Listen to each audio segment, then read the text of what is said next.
Okay, so this is part 2, working on place with prong collar. If you want to see her before some of her really bad behavior, make sure you check out part 1. But here we're going to be working on place and prong before introducing the e-collar.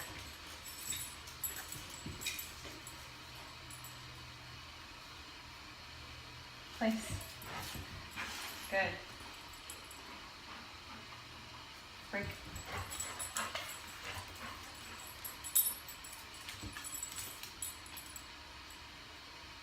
Place. Good. Break.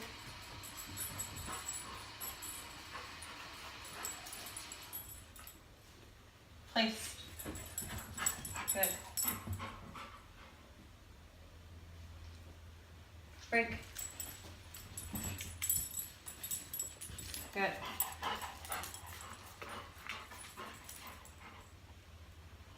Place. Good.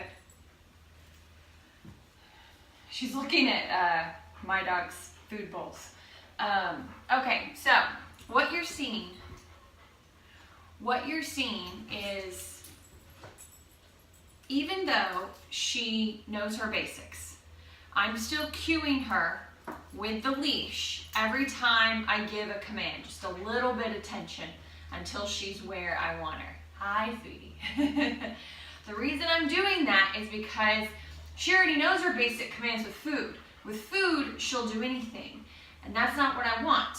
I want to teach her what pressure means. So if you watched, the first part of the video when I first put the prong collar on her outside, that's her getting used to the pressure. I can see how she interprets it, if she's a tougher, harder dog, or if she's softer and I need to be more gentle. That kind of tells me, how she interprets the pressure, and then now we can actually apply it to the training right away. Now, I did take a video of this yesterday, but my camera messed up. So what I'm going to do is, we did have a couple of tough moments. We did have a couple of tough moments that we worked through. Are you being all pushy today? She's trying to demand attention. And I'm going to put those at the end of this video, just so you can see me work through some tougher moments, because I may not get that again today. She's a very quick study.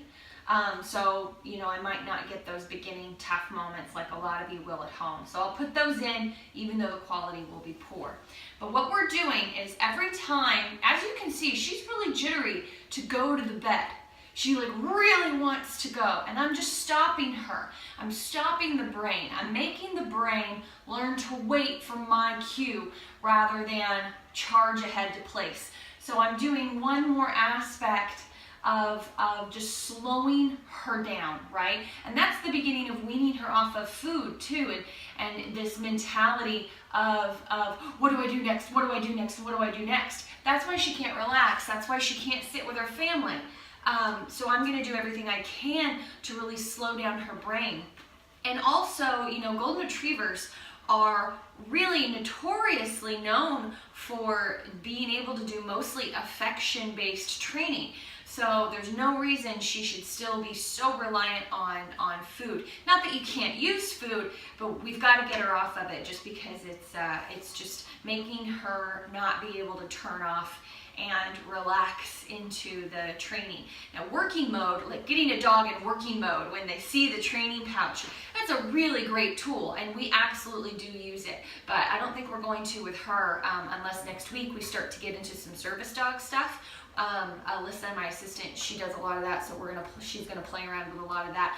But just working on her state of mind and place, and just getting her to be able to calm down and listen, rather than just try to anticipate everything, and stop being so bratty. We're gonna get rid of food, so that's what you're gonna see out of her. It's not every dog, but it's gonna be you. Oh yes. Break. So I'm not asking her to sit or down or anything like that. I want to just pattern this type of repetition to calm her down naturally. So when she lays down on her own, that'll be a great sign. Place. Good. And even that pressure up isn't necessarily for a sit. She doesn't have to sit. We get dogs in here that are so anxious. I'll do this 20 times and they'll never sit. Not until they really, really settle down. It's just to make sure she knows to stop. So it's just a little bit of pressure, but she can sit. That's perfectly fine, of course. Break.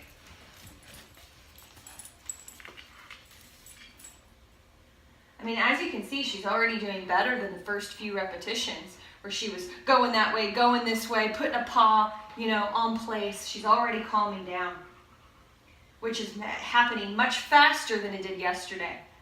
Place.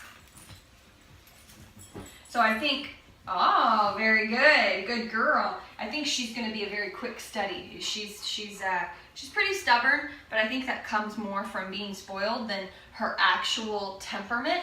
I think she's going to pick things up really fast. Anyway, also we're marking everything with a marker word. I don't use clicker training, but it's a lot like clicker training. So everything she does that I like, I'm just going to mark with the word good. And I'm not going to make a big deal. It's not good. It's just good. And it's not always associated with food. It can be. Like with Russo, the last young dog we had in here that had severe fear aggression with people, we were using food. We were using good and then yes to give the food to really mark that moment when he saw a person and he didn't react. So it was really to build that positive reinforcement. She doesn't need that. In fact, over the next few days, we'll do a few good, and that'll be enough for her. She's such a people pleaser. That'll be enough for her. But you definitely want to have a word where you mark every single good moment. So if you're sitting on the couch and your dog just rushes up to you and sits rather than crashes into you or begs for attention, just say good. Just say good. We say good boy, good girl a lot, but it's actually best to keep it a clean good, a clean marker word like good or yes. Break. Break. Good. Place. Good. Good. So do you guys notice that that I'm giving the tiniest bit of pressure, but I'll hold. It's not a pull, right? Oh, sorry. Did I pull you? It's not. She's she's just a really quick study. She's never had a prong on before. This is only her second day. She's just a fast study, aren't you, girl? But anyway, I'll do just a little bit of pressure. It's just tension, right? It's not pulling the dog. It's just tension. Sometimes it can feel like you're pulling the dog because the dog is using so much of their physical force to try to get somewhere, just like she did in the beginning when she was trying to get on place and I was trying to get her to stop. It felt like I was pulling, but you want to make sure you don't actually physically pull the dog. You're just teaching pressure. Now there are some exceptions with like aggression-based issues or an explosion, like if she was to jump on me or something like that. But when it comes to just the basic training, you don't want to pull. And then as soon as they're doing what they're supposed to be doing, it is imperative that you automatically loose leash. You loosen the leash. So like she was about to, she sat and she went to lay down, immediately loose leash. If I wanted to get rid of this, good. So she was, inching off the mat to sniff. I just have tension on the leash until she disengages. As soon as she disengages, it goes loose. So if that gives you an idea, you don't have to be that particular in the beginning, but I just wanted to show you what I meant. Break. So tension, off tension. As soon as she's not pulling to get to somewhere, I'm back to a loose leash. If she starts to pull again, look, she's getting impatient. If she starts to pull again, I just tension again. Now, eventually, what we'll get into is little leash cues. And she's doing really good, so I'll just go ahead and show you what they look like, which is place, and then a little pop there. Good. Oh, itch, itch, itch. I know, you're not used to it. Break. So it's just a little pop. Let's go. See, like that right there? Little pop here. Good. Place. Good. Now she did. Good. Break. Good. Good. So see how gentle that was? It was just a little cue. And that's because it's just a reminder because she was kind of starting to inch forward. And then eventually what you do is you only use pop cues if they mess up. So you really wean everything out. Place. I don't do anything. She doesn't try to get off the mat. You decided to use it as a distraction now? Break. So let's see what she does. Nice. You see how she stopped with me that time? That's the first time she's done that. She stopped with me. Place. Oh, I tried to trip her up. I tried to continue past place to see if she'd follow me. I tried to trip her up so I could show you the pop, and she didn't fall for it. Good. Good job, sweetie. Break. Like I said, she's a very quick study, and she already knows her basics. Her owners have already done a lot of training with her. It's just not the type of training that settles her down, and she's, started a lot of bad behaviors. Place. There we go. All right, you guys see that?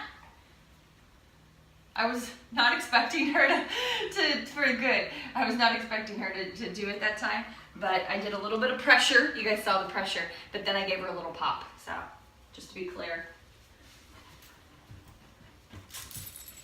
Good, very good. Now that was a good clean one. I did that one correctly. You guys saw that one, right? So that's what you eventually get to. I'm actually going to go back to pressure. The only reason I was even able to do that so quickly is because she is a very quick study, and I just wanted to show you guys the steps. But I'm still going to do pressure probably for the rest of today, and then tomorrow we'll get into more cues, and then tonight I'm going to go ahead and have her start doing duration, like long periods in duration. And if she gets up from like laying here for 30 minutes, then I will give her like a little pop. But again, I don't get emotional. I'm not upset. I'm not mad. It's not no bad dog. If she's been laying here for 15, 20 minutes and she gets up, I'm just going to calmly go over and go, no, a little pop cue, and guide her back on, because she's learning, right? She's learning. I'm not holding her accountable at a high level for anything yet because she's still learning. So good job. See, I love that. One thing I really like is I love, getting the dogs to the point where I can consistently pet them and engage with them, and it doesn't make them go crazy and try to come all into me or jump on me or get them so excited that that I can't pet them, that it actually hurts the work that I'm doing.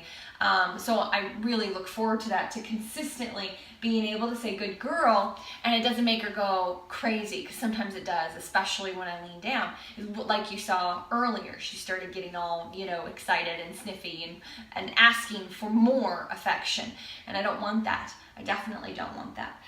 So this is like a really good state of mind right now. She's focused, but she's not hyper focused. I can drop the leash, walk away, and she can hang out here for a little while. I will, just to make a note though, she already has a really strong basic understanding of all of her commands with food. And she's very good at it. She's been to lots of classes. They're trying to make her a service dog. They're going to make her a service dog. She's got a good disposition for it. She's just got biting the leash, biting hands, refusing to move sometimes, things like that we're working through.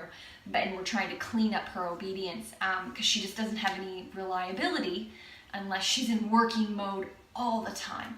Something I noticed when we first brought her home, the night we brought her home, introduced her to the dogs, even the dogs being around weren't enough to occupy her. And we don't always do that from the beginning, introduce dogs. Sometimes the dogs have to wait, the board and trained dogs wait days. But in her case, she's completely fine, and she's a young dog, and we wanted her to get acclimated and get out some energy. Anyway, The dogs weren't even enough. She immediately started trying to jump on the couch. She even jumped on our counter, which I don't even think she did. She did that at home.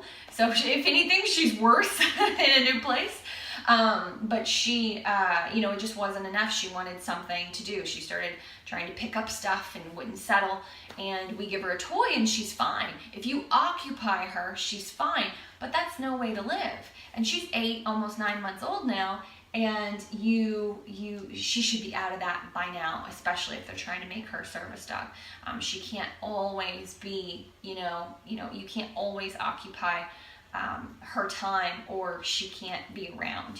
That's just not a good mental state to live in, where a dog is constantly having to do something all the time, or they're destructive. That's just really not fair, is it? See, it's not fair to the dog. So really happy to work with her and teach her how to settle. So stay tuned. This is from yesterday. Mild couple of pop corrections here for mouthing the leash.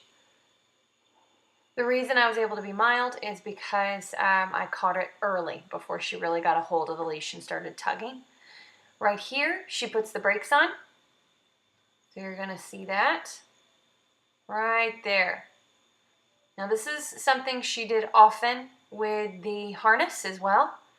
And instead of trying to bribe her out of it, convince her to come out of it, we're going to work her through it, and I'm going to stay patient and consistent. Good. Loose leash immediately as soon as she gives in, and then we just keep going. Definitely check out the link. It'll also be below in the info section. It is a link of me working with a very large breed dog that had some aggressive issues and also was just being a really stubborn puppy. And so you see more fun moments, fun in the sense that they're funny, but moments that I had to work through with him when he was first introduced to this type of training.